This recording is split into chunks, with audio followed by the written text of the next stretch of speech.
Donc, en 2015, nous avions 10 parcelles de quête de rendement où nous avons voulu uniformiser le protocole de recherche. Nous avions donc 3 facteurs qui variaient dans la parcelle, soit la population, le nombre de kilos d'azote total, donc 180 versus 230, et par la suite, on rajoutait le fongicide afin de protéger le rendement et la qualité du grain. Alors, bienvenue tout le monde dans cette magnifique journée du 5 novembre où nous allons récolter la parcelle de quête de rendement de chez Gérard Beauchemin. Comme vous vous rappelez sûrement cette année, le but du test de quête de rendement était de vérifier l'effet de 3 facteurs sur la croissance du maïs. Premièrement, l'augmentation des populations. Deuxièmement, l'ajout d'azote, une cinquantaine d'unités à l'hectare. Et troisièmement, en combinaison avec les 2 autres éléments précédents, l'ajout d'un fongicide sur la qualité et le rendement de la récolte. Au-delà des pics de rendement que l'on a pu observer avec les capteurs, voyons voir les tendances qui se dessinent sur l'ensemble des parcelles n'ayant pas reçu de fumier. On observe que pour ces essais, l'augmentation des populations ne semble pas avoir procuré de gains de rendement substantiels. Il faut par contre se rappeler qu'à cause des conditions climatiques défavorables suite au semis, nous n'avons pas pu obtenir les populations finales désirées.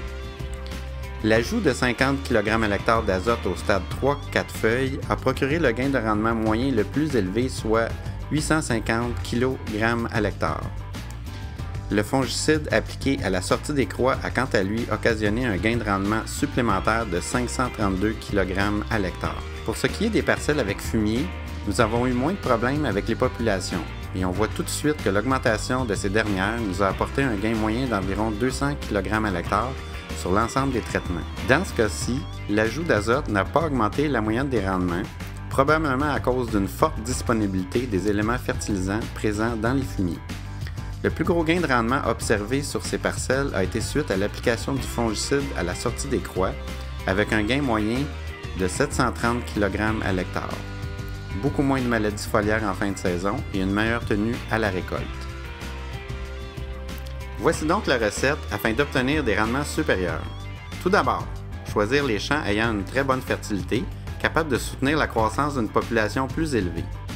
Deuxièmement, choisir des hybrides pleine saison qui répondent bien à l'augmentation de l'azote et de la population.